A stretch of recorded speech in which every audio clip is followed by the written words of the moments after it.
हम लोगों को कामकाज से फुर्सत नहीं, हनुमान जी को रामकाज से फुर्सत नहीं।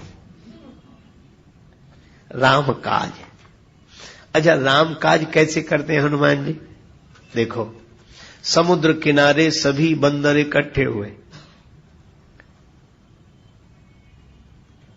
समस्या थी कि 100 योजन समुद्र का जो उल्लंघन करे वही सीता जी तक पहुंच सकता है, क्योंकि संपाति ने बता दिया है अशोक वाटिका में सीता माता अशोक वृक्ष के नीचे बैठी हैं। अब 100 योजन समुद्र पार करे कौन? और गोस्वामी जी कहते हैं, निज निज बल सब काहू भाखा, निज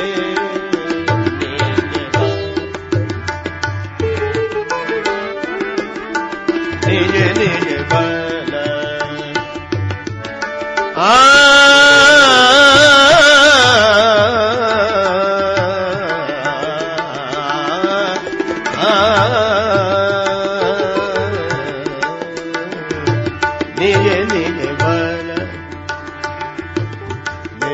बल सब काहू पार जाय कर संशय नाथा, निज निज निज निज निज निज बल,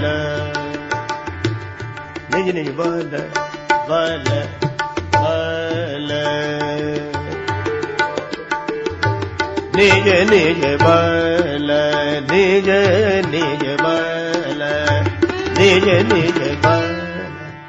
अपने अपने बल का सबने वर्णन किया, निज निज बल सब काहू भाखा। पर समुद्र पार जाने में संशय रहा मन में। क्यों? यह संसार ही समुद्र है, इसीलिए इसको भावसागर बोलते हैं। बंदरों ने अपने अपने बल का वर्णन किया, पर पार जाने में संदेह, इसलिए क्योंकि अपने बल पर कोई भी भवसागर से पार नहीं जा सकता। सभी ने अपने अपने बल का वर्णन किया। उदाहरण ऐसे समझ लो कि जैसे बंदर जा सकते थे 1 योजन, पर बंदरों ने सोचा ज्यादा से ज्यादा बताओ, कोई प्रतियोगिता तो हो नहीं रही यहां, बस समुद्र पार न हो इतना कम बताओ। एक बंदर बोला हम 10 योजन जा सकते हैं।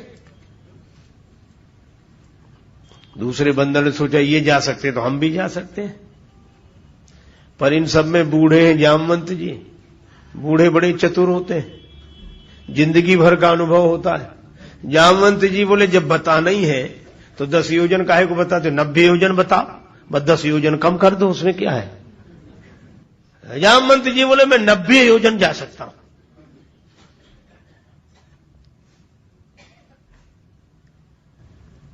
अब तब तक एक वीर को जोश आ गया। अंगद जी बोले मैं पार चला जाऊंगा। अंगद कहा ही जाऊं मैं पारा, मैं पार चला जाऊं। सभी ने कहा जय हो राम जी की जय हो, काम बन गया। अंगद जी पार जा रहे हैं। अंगद जी बोले पूरी बात तो सुनो। क्या?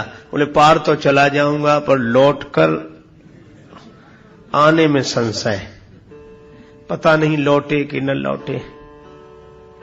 ऐसे को भेजने से क्या फायदा?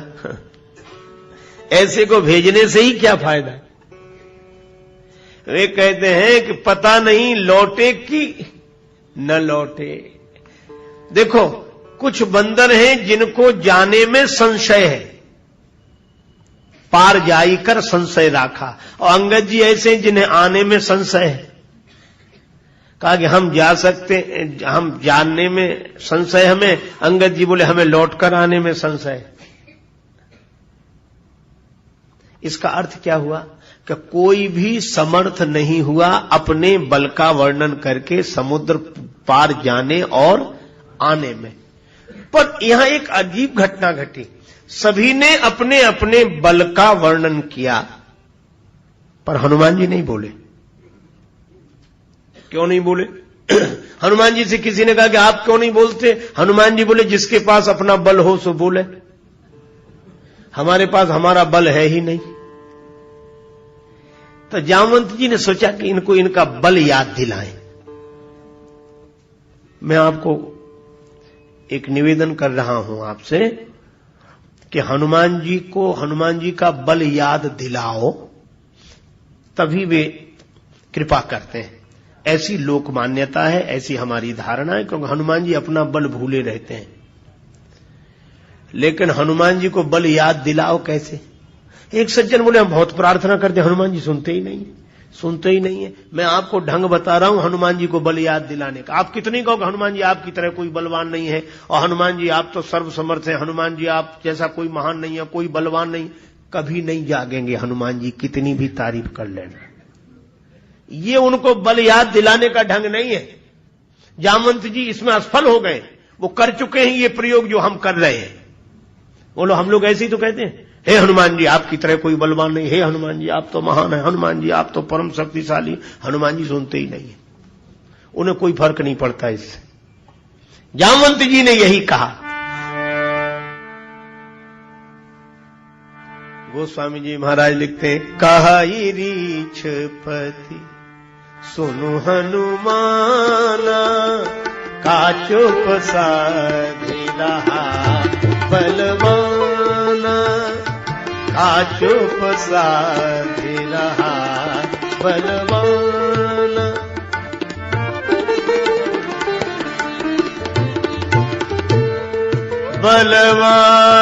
बलवाना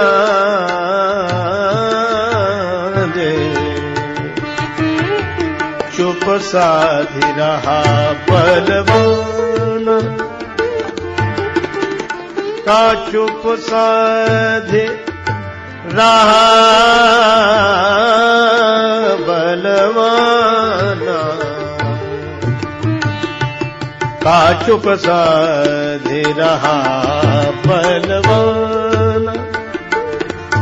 जामवंत जी बोले बलवान, अरे परम बलवान हनुमान जी चुप होकर बैठे हो।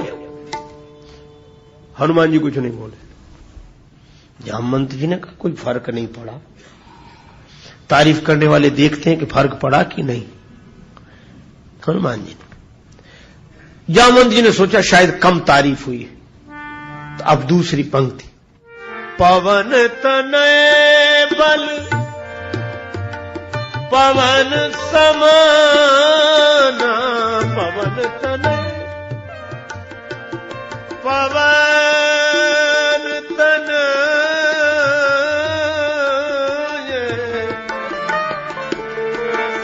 पवन तनय बल पवन समाना, बुद्धि विवेक विज्ञान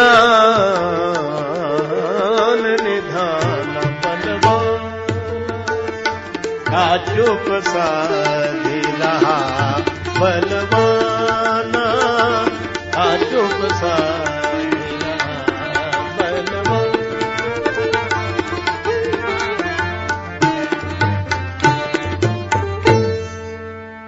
जामवंत जी बोले हनुमान जी तुम बलवान होकर चुपचाप बैठे हो।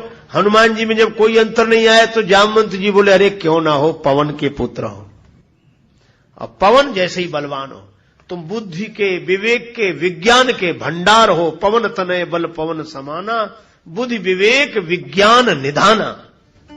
इतनी तारीफ की। प्रशंसा करने वाले यही तो कहते हैं, अरे आप तो बहुत महान हैं, वो इतने से। अरे आपकी परंपरा में भी ऐसे ऐसे लोग हुए, पर हनुमान जी में कोई फर्क नहीं पड़ा। जामवंत जी ने सोचा अब क्या करना चाहिए। तब जामवंत जी ने तीसरी बात कही, राम काज लगी अवतारा, राम काज लगी अवतारा, तव अवतारा राम काज लगी।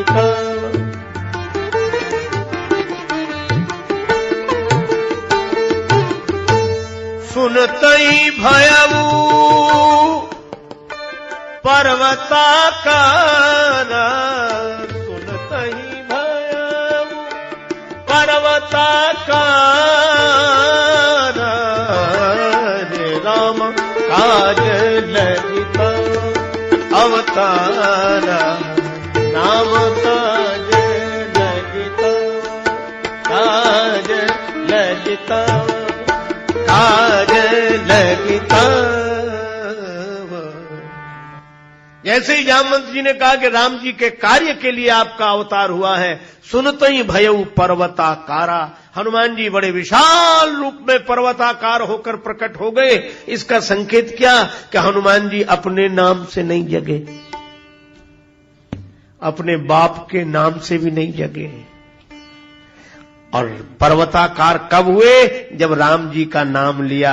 तो हनुमान जी को अगर जीवन में जगाना हो कि भी आप पर कृपा करें, तो आप याद रखो, उन्हें राम जी का नाम सुनाओगे तभी जगेंगे, तभी उन्हें उनके बल की याद आएगी। इसलिए हनुमान जी को अगर प्रकट करना हो, प्रसन्न करना हो, तो राम जी का नाम, राम काज लगी तव अवतारा, जो सुना कि राम जी के कार्य के लिए तुम्हारा अवतार हुआ है। हनुमान जी पर्वताकार हो गए। क्यों? इसलिए क्योंकि राम काज करीबे को आतुर, राम काज करीबे, श्री राम काज करीबे, राम काज करीबे, काज करिबे, करिबे, करिबे को आतुर। श्री हनुमान जी राम जी के कार्य को करने के लिए आतुर रहते हैं।